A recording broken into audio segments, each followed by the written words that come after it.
एकीकडे अजित पवार आणि जयंत पाटलांची भेट होत असतानाच शरद पवारांनीही या बैठकीमध्ये कटाक्ष टाकलाय। वसंतदादा शुगर इन्स्टिट्यूटमध्ये ही बैठक पार पडत असताना शरद पवारांनी आत वळून पाहिलं।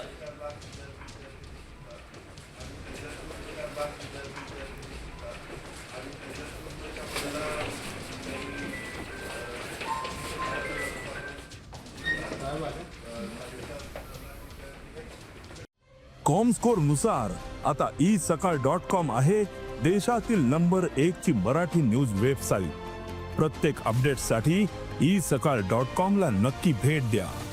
एकीकडे अजित पवार आणि जयंत पाटलांची भेट होत असतानाच शरद पवारांनीही या बैठकीमध्ये कटाक्ष टाकलाय। वसंतदादा शुगर इन्स्टिट्यूटमध्ये ही बैठक पार पडत असताना शरद पवारांनी आत वळून पाहिलं।